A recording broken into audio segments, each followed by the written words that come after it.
all you cool cats and kittens. How many podcasts are using Carol Baskin's intro right now? Probably several. All right. Hey, all you cool photographers and my mom. I hope everyone's doing well. Welcome to the second episode of the Isolated Podcast. I am John Lasher, And I'm Douglas Miller.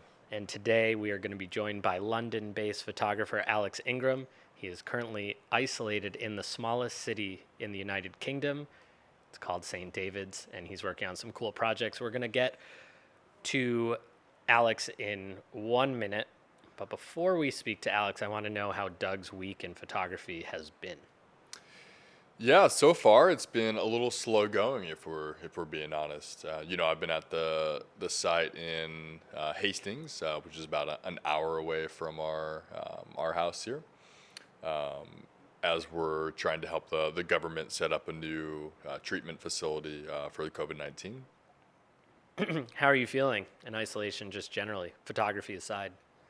Yeah, I think I'm starting to, as you mentioned, we're in a bit of a partial lockdown situation. So a lot of things in Freetown are closed. And I do find myself getting a bit antsy to leave the farm every now and then.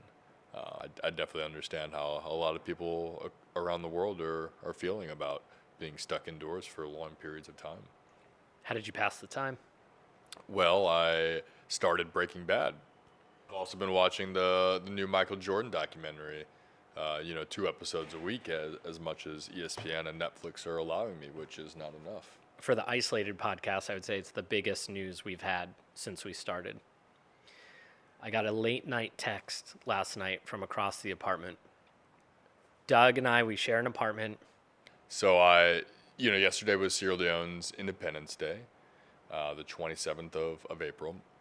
And I had posted some photos from the last couple years in Sierra Leone onto my Instagram story. A range of the beautiful landscapes in the mountains, the beaches, to the beautiful people here. And lo and behold, I just hope everyone's holding their breath because you're never going to guess what happens next. Last night, laying in bed, getting ready to set the alarm, go to sleep, I open up the Instagram. I see, check the story, see what's going on, and see who's checked it out. And Seal had viewed the story. Kissed by a Rose. The actual Seal. The Seal, yeah.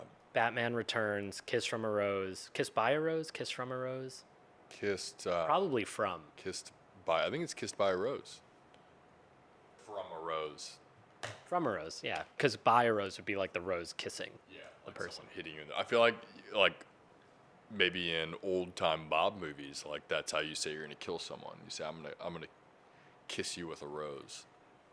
Sometimes there are magazines where it's like celebrities are just like us, and it shows them like shopping. And now obviously everyone's in isolation, so they're singing Imagine and posting it online if they're celebrities. It's hard for me to picture Seal sitting, I'm guessing in LA. I have no idea where he lives. Just picking up his phone. How does he find Douglas Miller? Doug shoots.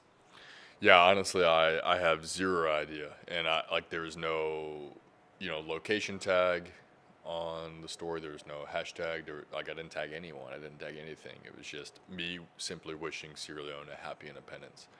I don't know how Instagram works really, so it's I couldn't begin to wager a guess. Is this your closest brush to fame, or have there been other? Yeah, there's been others, but because you've had assignments with some pretty high-profile people. Yeah, but just unfortunately not allowed legally to kind of disclose details about those.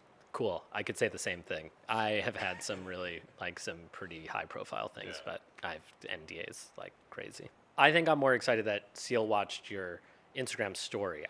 No, I think I was, last night, I thought it was somehow fake. I thought I was being bamboozled.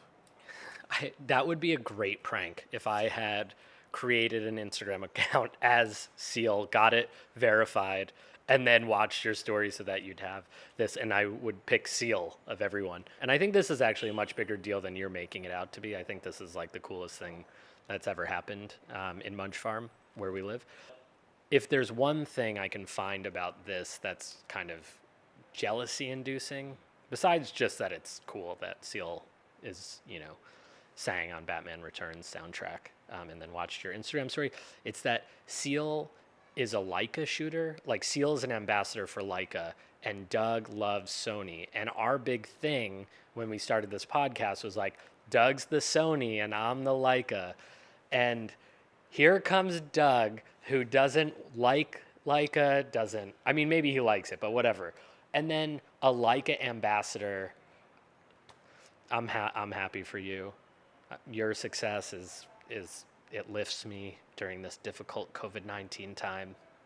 John, maybe it was a test. And maybe Seal is listening to this podcast right now, and he knew that we would react some way. And he knew that maybe it would rub you the wrong way, and he wanted to check your personality, see how you would persevere through these tough times and this tough news.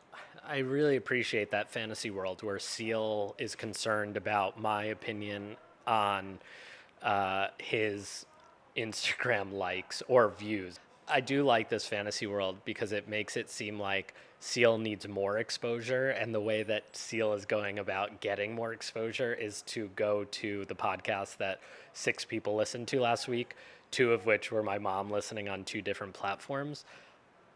But Seal, if you're listening to this, get in touch. Slip into Doug's DMs. Honestly, I think that's the best photography news of the week. I don't really think anyone can top it. I think we should just leave it there. Well, maybe if you don't mind me asking, John, tell me about your week in shooting this week. Yeah, what have you been up to? Well, I discovered I'm left eye dominant, which is kind of terrifying because I kind of think I've been shooting a rangefinder incorrectly for a while. So it's slightly embarrassing because I don't know why I haven't noticed that every video I watch of people shooting rangefinders, they're shooting it differently than I do. But I really get intimate with the rangefinder. I put the viewfinder up against my left eye, which makes the rest of the camera sit flush against my my face, my nose. I've tried to shoot through my right eye. It's just not what I'm used to. It's not right. It doesn't feel right. So I discovered that this week. In terms of shooting, I shot some photographs at the training for the national contact tracers for COVID-19 in the country of Sierra Leone. That was a lot of fun because usually I'm shooting people from our organization, Partners in Health, but this was an opportunity to shoot, people that I don't know as well. I did an interview with the head of contact tracing for Sierra Leone for the government and took some portraits. And actually, I bumped into him today and got to show him how they turned out. Yeah, how did you like him? He seemed like he was very busy at the time, and there was a lot of glare. I think he liked them, but I don't know. I think just getting back into the practice, I think this podcast has really kind of inspired me to go out and make more photos. Do you have any excitement coming up as far as opportunities for photographing this week? What I really want to do, so in our community, and I know you want to do this too, Doug, but the community that we live in the neighborhood in Freetown, some of the youth, the Ute. Yeah, my cousin Vinny, anybody? The 2 Utes. But anyway, the youth in our neighborhood, they made a checkpoint at the entrance of our neighborhood where people have to wash their hands and get their temperatures checked. And I think it's just such a great initiative. Obviously, they're very concerned about COVID-19. So I wanted to walk down and take some photos there. And maybe you'll join me. We created an Instagram account, The Isolated Podcast. And maybe you'll find the portrait I took of the head of contact tracing for Sierra Leone there. Yeah, I think we should throw some shots up that we've taken this last week, and then maybe we'll grab some from Alex, see if we can post some from Alex from the interview this week, maybe some of the projects he was discussing with us. I think that sounds really good, and we can tag Seal every time we post. Hashtag Seal. Hashtag signed, sealed, and delivered. A few minutes from now, we're going to be joined by London-based photographer Alex Ingram. He is currently isolating in the smallest city in the United Kingdom. So Alex and I know each other through a WhatsApp group, actually, that was created by a friend of mine called Donald Chambers. So Donald and I met at a photography event in London back in June of last year. And I think throughout kind of the beginning of the isolation, kind of as it spread across Europe, Don was looking to create kind of a collaborative space for specifically for photographers to kind of maybe talk about creative challenges or even how they are finding different ways to maybe think about creativity or to stay creative throughout the isolation. And Alex is a member of that group. So Alex and I, we've actually never met in person. We've just kind of been involved in the same WhatsApp group, just chatting over text. So when we get him on the podcast here today, it'll actually be the first time we've talked on the phone.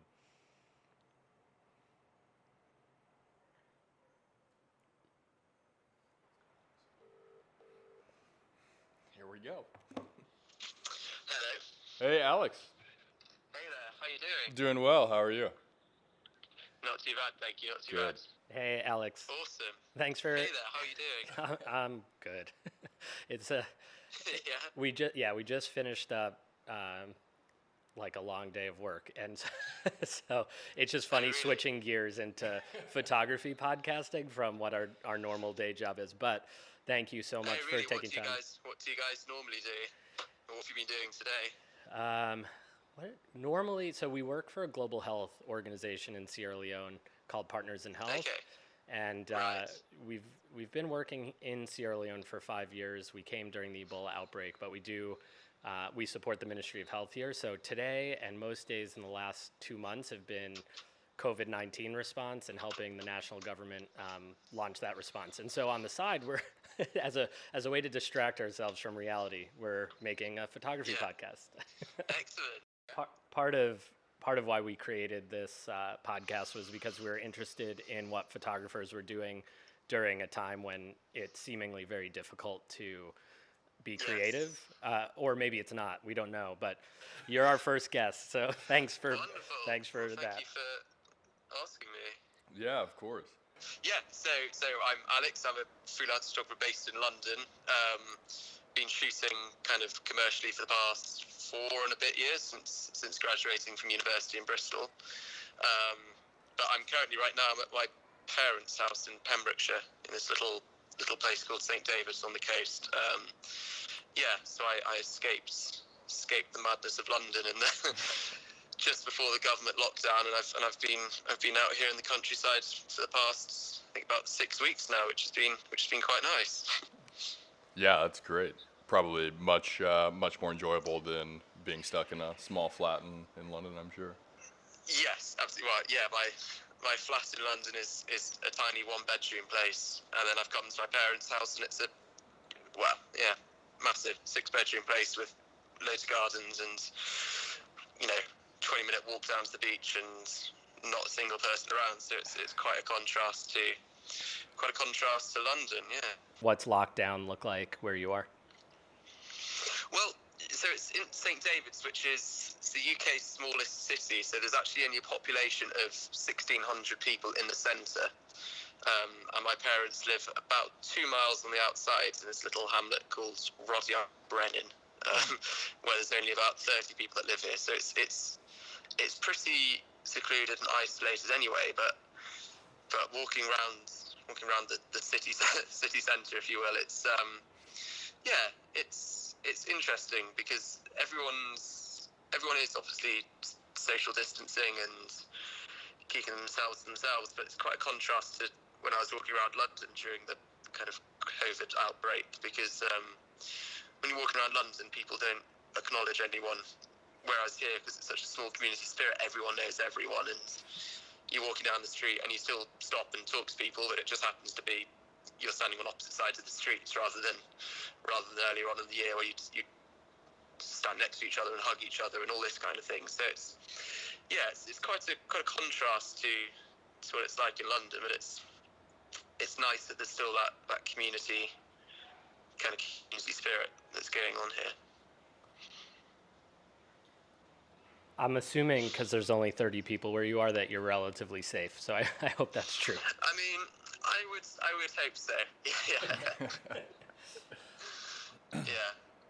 So you Alex, you studied at Bristol. Did you study photography there? Yes.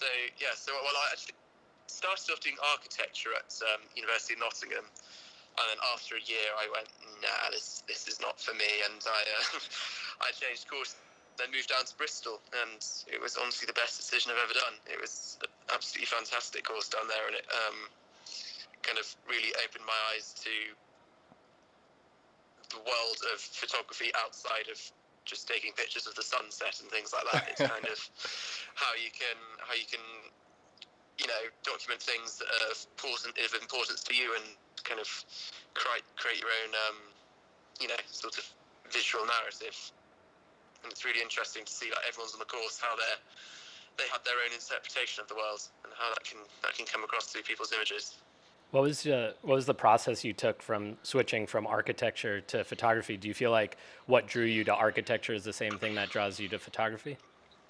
Yeah, well, a lot of my dad's side of the family were architects, and I always liked this idea of kind of coming up with a concept and seeing it come into the real world. You imagine it in your head, and then you can see a physical building coming out of the ground.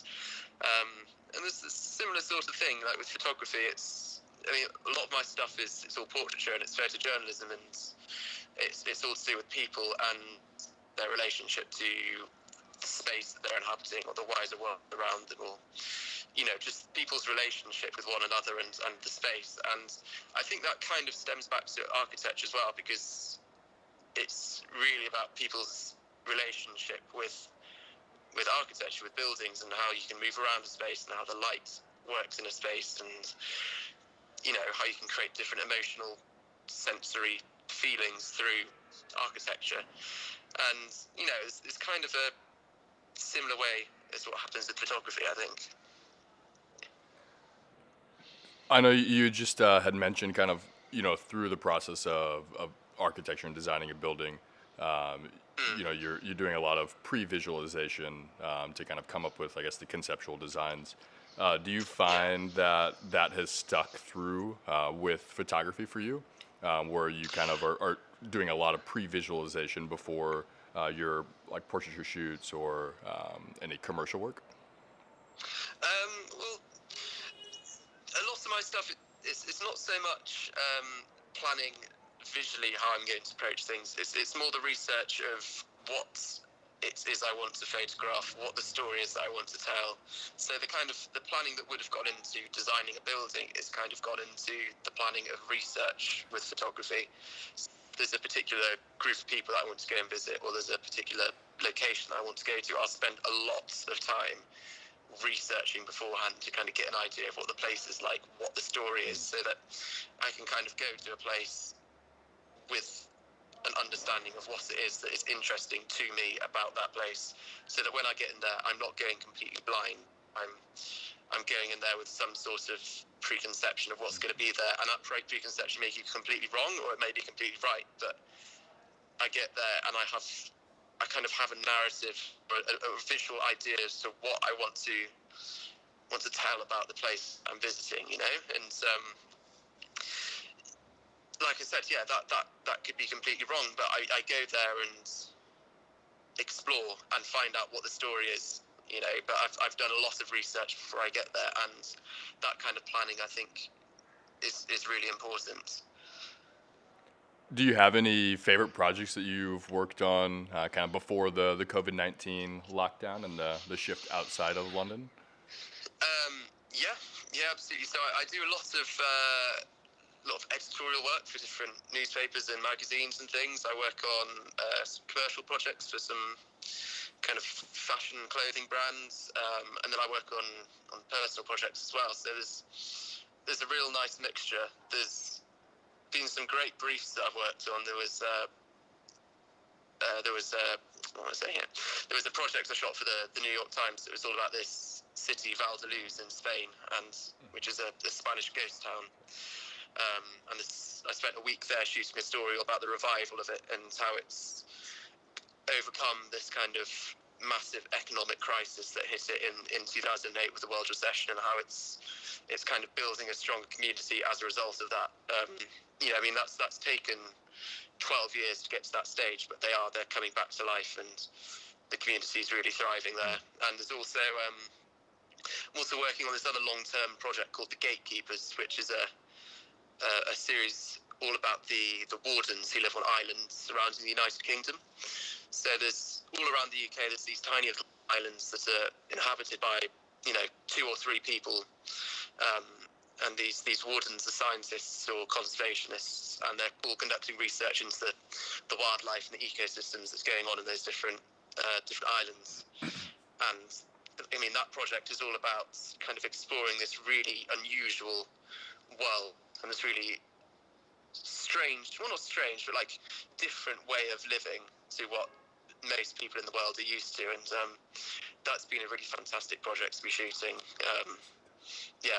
I've been working on that for the past 3.5 years, and I'm only about halfway through it. So, yeah.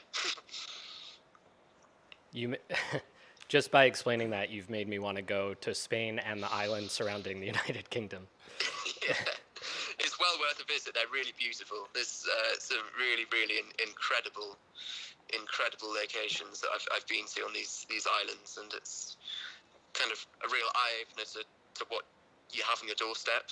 You can travel all over the world to see these amazing things, but also you could get a boat for half an hour and visit this little island and see some incredible things that hardly anybody in the UK sees. It's really incredible. Yeah, I can't wait until people can travel again so that we can experience some of these places. Is there one image that you remember making that you've, like, as you were growing as a photographer, that you made this one image and you felt like, okay, yeah, I can do this? Or do you have a story about maybe either a project or an image? I think, well, so, like I said, I only graduated about 4.5 years ago. So about 4.5 years ago. So I'm still quite young in the sense of photography, but it's the whole Gatekeepers project has really made me open my eyes to the wider world and how you can approach things with photography. So there's not one particular image from that, but I think there may be one island from that series. There was the very first one I visited, which was Skomer Island in Pembrokeshire, which is a tiny island, and there's only 2 people that live there. And my whole experience on that island was incredible, and really kind of motivated me to be like, yes, okay, this is what I want to do. This is what I want to do in my life, And I only planned to be on that island for about 5 days, but when I was on there, there was this massive storm that hit the islands and meant that I was stuck there for 2 weeks. And it kind of really made me realise what the world is like for these people, and how different it is to my quite cushy life in London, And I went there and I ran out. I mean, I was shooting on film, and I ran out of film by about a week in. So the last sort of 4 or 5 days didn't take a single picture. I just sort of wandered around the island and explored it, and kind of really got an understanding of what it's like for these wardens that live out there, and how you've just got to adapt to whatever life throws at you when you're out there. It's beautiful, and the place is gorgeous, and the life they live there is amazing, but it's quite brutal, and you've got to be a kind of particular kind of person to be able to live in such a remote and sort of isolated world, where you've got to be able to adapt to everything. Yeah. And if the electricity goes in my house, I ring an electrician and they come and fix it for me. But the electricity goes when you're on an island. You've got to be able to know, right, how do I fix the solar panels or the wind turbine? Like, you need to be so talented. It's quite an eye-opening thing, and so making pictures on that island was really really amazing as it kind of just reignited my kind of love and passion for photography, really. Just curious, how do you go about making contacts on these islands before you show up and kind of setting up, I guess, lodging, accommodation, things like that? Yeah, so I, each island takes months and months of planning and production just to get there. They're not really easy places to get to. I've had to charter helicopters and boats, and the first one I went to, I had to bribe a fisherman to take me over on his boat. Yeah, you've just got to be really prepared to how you can get over there, and how I found them. It's all these wardens there. They're employed by charities, so they're employed by the RSPB or Wildlife Trust or something like that. Because they're all scientists who are conducting research into the world out there, and so it is. You're able to find the contacts, and then but it's quite lovely to speak to someone, or to have half a dozen emails back and forth, and then a kind of 10-minute phone call conversation. They're like, yeah, sure thing, you can come and live with me for a week and just follow me around and photograph my day-to-day life and explore this weird world that I live in. And then when I'm on the islands, you speak to the wardens, and because you're with them a lot, it's not like a little editorial job where you're in and out in an hour. I'm with these guys for weeks, 2 weeks. So you kind of form this really close connection with them, and you speak to them, and they're like, oh, you should go and see my mate who's the warden on this island. Here's his mobile number. So you kind of like, oh, okay, cool, thanks for that. So then you give them a ring, and then you go to another one, and they're like, oh, you should go meet my mate on this island.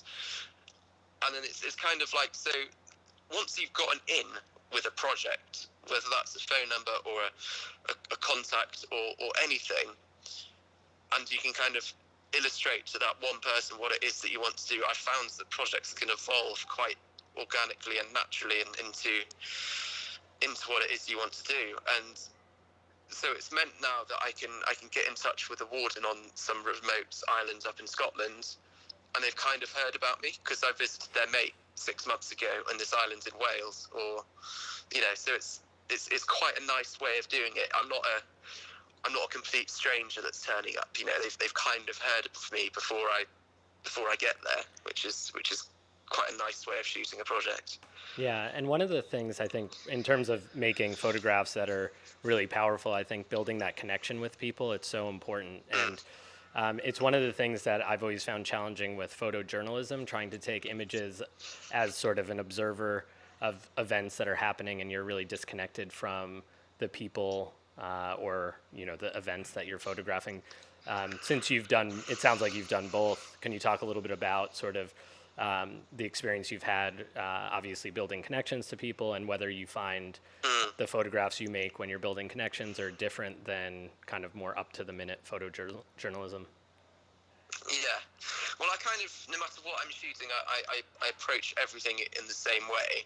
I kind of put myself in the person I'm photographing in their shoes, because for me, having my picture taken is the most awful, frightful, terrifying thought. I absolutely hate it, and I wouldn't want my subjects to feel like that. I want them to feel comfortable. So the whole thing is just to kind of create a relationship with them, whether that's just talking to them or just engage them in some way. So if I'm shooting a portrait of someone for a newspaper, as an example, and it's in their home, rather than ringing the doorbell and I'm standing there with my assistant and all my equipment, and I'm like, hi, I'm Alex, I'm here to take your picture, I tend to get to the location, leave my assistant with all my equipment, and then I just go up to the door and I knock on it, and I'm like, oh, hi, I'm Alex, I'm the photographer, I'm here to take your portrait. And I kind of speak to them. So instead of their first reaction being, oh my God, there's a person here with all this equipment, it's really intimidating, it's, okay, here's a person who's just introduced himself, he's just a guy, he seems quite friendly, I'm immediately more relaxed. There's not that immediate barrier between the two of you. so I kind of introduced what I wanted to do, and then I'm like, all right, okay, cool. I'm just going to go grab my assistant, and then we come into the house, and at that point they're in the kitchen making me a cup of tea or coffee or something like that. So there's immediately, it's just a much more relaxed environment, and that's the same when I'm shooting kind of longer form photojournalism, like photo essays. I will go to the thing whether I'm there for a day or I'm there for a week or I'm there for 2 hours. You know, the first amount of time with the person, I don't take a camera out of my bag. I speak to them as a person, and you just engage in that kind of conversation, person to person, rather than photographer in person. And then you build that trust with the person you're photographing, and I think that's really important. And that's kind of how I approach everything. It's just to try and make people feel relaxed and just be nice. You know, that's good advice. that's generally. the thing with that's the thing with everything. If you're just nice with everybody, with like everything just becomes better. And that's just really how I feel. Like, you know, if you can make somebody feel at ease, it's something that's taken a couple of years of practice of how I get to that point of how I know how to kind of immediately make someone feel comfortable. But to be able to do that, that's what I think is really successful with a kind of portrait photographer. And then you're able to get something out of them. You know, they're a bit more trusting. You can get a bit more emotional, or, you know, whatever the narrative is that you're getting off that person, you're able to kind of get that across rather than someone standing in front of you being absolutely terrified and putting some awful fake smile on their face. You know, it just feels like a much more organic and relaxed way of shooting. Yeah, I think that's it's so true. I mean, it's trying to establish a connection with people you're photographing before you bring out giant DSLRs or film medium format film cameras or whatever it might be. Just trying to establish yourself as a fellow human being.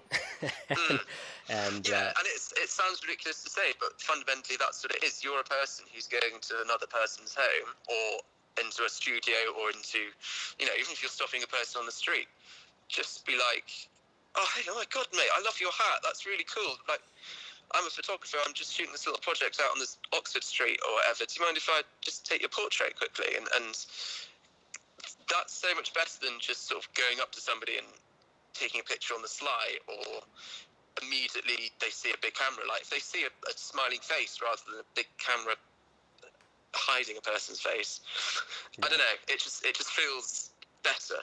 You know what I mean? Like, it doesn't feel sneaky or exploitative or anything like that. It's kind of a joint thing that you're working on, you know? It's I don't know, that's what I try to do anyway. Yeah. I hope that made sense.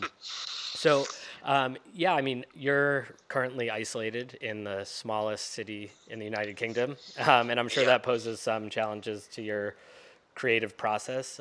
What are some of the challenges you're facing, and what are some of the inspirations, or what projects are you working on to kind of overcome the, I guess, the constraints that isolation is posing? Well, for me, this whole coronavirus thing sprung out of nowhere. It was kind of this thing that's been bubbling away in China or different countries for ages, and I ignorantly didn't really think anything of it. And then all of a sudden it was like, bam, okay, 12 pretty big jobs have cancelled over the course of 3 days, and now suddenly you've got no work for the next 6 months, and you're like, right, okay, what am I going to do? And I think it could be quite easy to kind of fall into the trap of, you know, becoming incredibly anxious and incredibly depressed if I was to just sit around and kind of think of the negatives. But I think being here at my parents' house, compared to being in my little flat in London, is fantastic, because it's given me the space to kind of breathe. But I really think the most important thing to do is to try and stay creative. We kind of do something to entertain your mind, whether that's, you know, shooting a series of, I don't know, still lifes of your teacups or something like that. You know, you've got to do, as long as you've got something that you're doing, then I think that's really important. So I've been here. I mean, I've been all day today. I've been digging up the garden and the outbuildings and the barns and everything, and clearing them out. But yeah, I've also been shooting this kind of project whilst out on my daily walks. And when I first started shooting it, I was like, wow, this is amazing. I'm so original doing this project.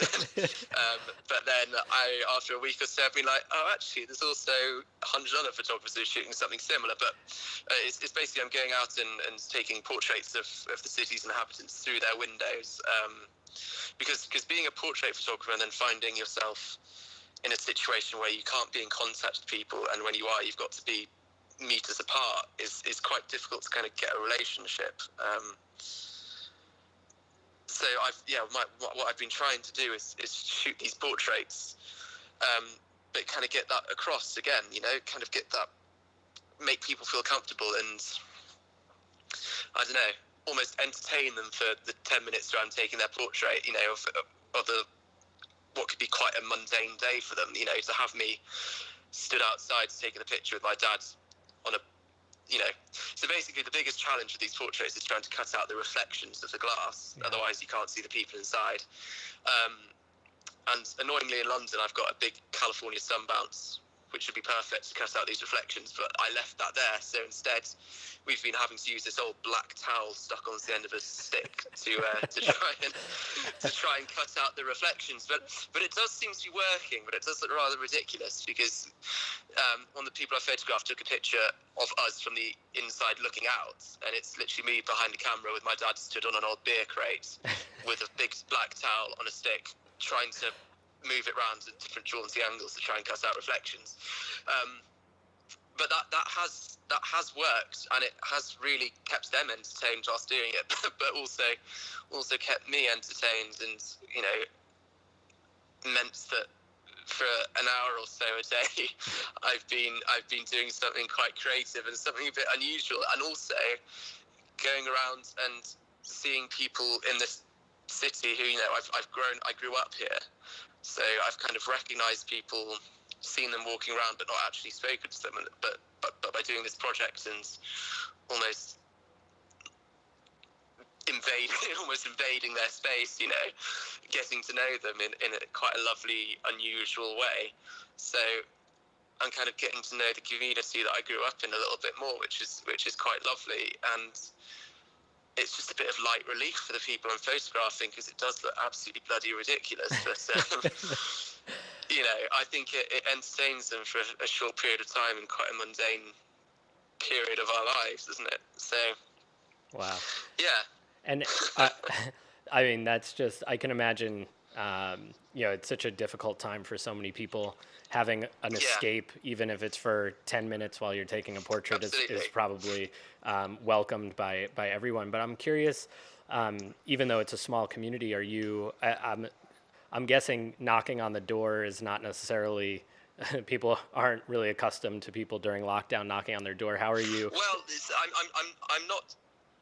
So I'm not just knocking uninvited. I started. I came down here, and the good thing about, like I was saying, you've got to have an in with the project, because I shoot so many projects where I don't have an in, and they all fall flat on their face, and they don't come into fruition. They don't become anything.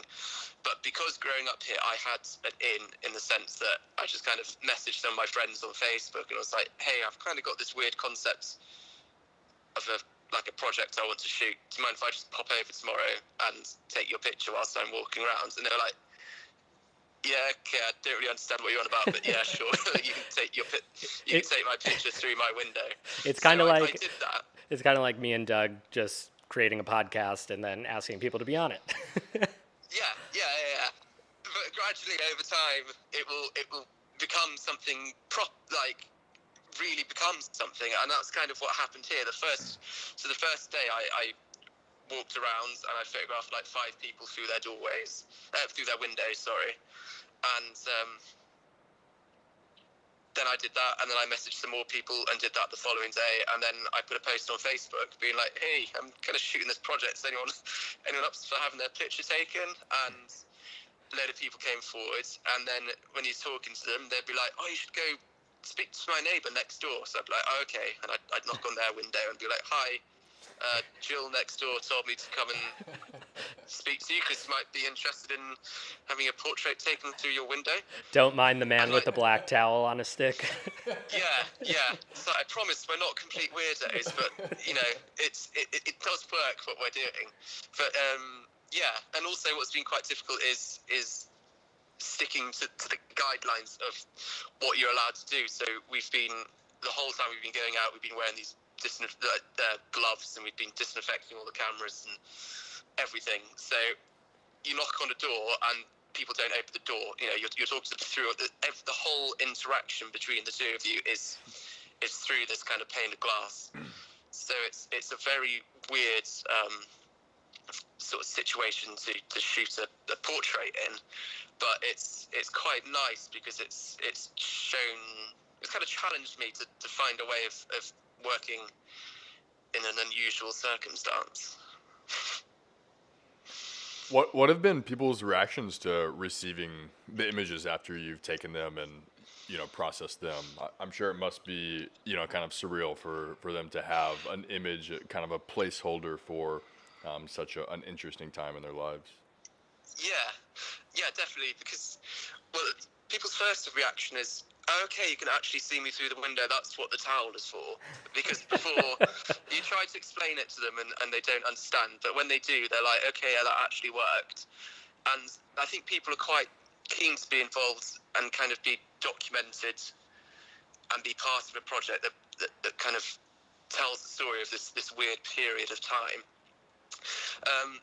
There's about 1,600 people here, and I don't know how long this lockdown's going to go on for. So it'd be great to try and get as many done as possible, but and kind of have like a proper record of everyone that's been here. But we shall see if that's possible. God, it's awesome. Good luck on the rest of that project. But I did want to give you an opportunity to talk a little bit about some future projects you're working on, and how people can find you. Okay, well, there's a project I'm currently in the very early stages of, which is the kind of the impact that technology has had on people with diabetes. So I'm type 1 diabetic, and last year I was fitted with a Freestyle Libre sensor, which is a little monitor that sticks on the side of your arm, like a little computer, that continuously monitors your blood sugars throughout the day. So instead of having to prick my finger every 2 hours, I have a computer in my arm that basically sends the results to my phone. And that kind of just has made living and working as a photographer with diabetes so much easier. So I was kind of really interested in exploring other ways that technology has improved people's lives with diabetes. So I've been kind of reaching out to different people. So I'm hopefully off to meet, once this lockdown is all over, I'm going to go meet a pilot who's up in Northampton who used to be a pilot for the RAF and then was diagnosed with diabetes and was kind of not made redundant, but he had to leave the RAF, and he's now set up a company that is called Flying with Diabetes, and it's kind of the kind of premise of his company and his organisation is to prove that yes, okay, you may have diabetes, but you're still able to fly as long as you have proper control, and technology has meant that he is able to do that, whereas 10 years ago he wasn't able to. I've also met a gymnast who, again, has been able to carry on with her work. I'm off to go and meet some researchers and scientists up at Oxford University who are researching kind of wearable tech for diabetes as well. So that's one kind of main project that I'm heavily researching at the moment, which should be quite interesting when it comes into fruition. But it will be very much a long form, ongoing project over the next several years, I imagine. But that should be quite interesting. But yeah, you can kind of keep up to date with everything on my website and my Instagram and Twitter and things like that. Alex, the project about working with technology and diabetes especially speaks to me. I'm also type 1 diabetic, so Oh, really? yeah, so Small world. really excited to follow along with that one. It sounds really really cool. Yeah, it's good because you'll appreciate the constant challenges that you have daily. You know, it's Sure, yeah. you can't just leave the house. You can't just quickly leave the house. You know, you've always got to think, right, okay, have I got my insulin? Have I got some dextrose tablets or something like that in case I have a hypo or anything like that? You can't always in the back of your mind you have this other thing that you're thinking about. But by having the sensor, I mean, I don't know if you have one, but for me, it has made it unbelievably better. It's so much easier to kind of go about my daily life, and yeah, it'd be interesting to speak to more people and kind of understand how technology's impacted them and made their lives easier, really. Alex, thank you so much for your time. Really appreciate you being the first guest. And why don't you just tell us where people can actually find your website and your Instagram handle?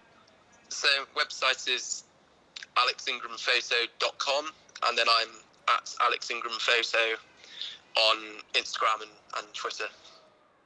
How did you get away from the .co.uk address? I don't know. Actually, no, I do know. The .co.uk, weirdly, was a Dentist America for some reason. I tried to buy that domain name. But, yeah. Dentist. I don't really understand what that was all about, but, yeah. Dentists in America. They're always standing in the way of art. Yeah. How inconsiderate of him, right? Awesome. Alex, thank you so much for your time. Really appreciate it. Good luck with your project. No problem at all. Yeah, thanks, Alex. much for asking me. Yeah, great chatting with you. We'll stay in touch, definitely. Awesome. All right, thank you guys. All right, Thanks. all right, Talk cheers. soon. Bye. Stay safe. You Bye. too. Thank you very much to Alex Ingram for joining us as our very first guest on the Isolated podcast. Not easy to be the first guest, Doug. It sure isn't, John, but Alex was truly a pleasure to talk with. He really was. I was very nervous about our first interview, but I think we did okay. He carried it. He definitely did the heavy lift. We're going to continue doing these podcasts, and we'd really love to interview any of you. Seal, if you're listening, love to chat with you about Leica. Love to chat with you about lots of things. I'm going to have Doug reach out to your people. Anyway, thanks, everyone.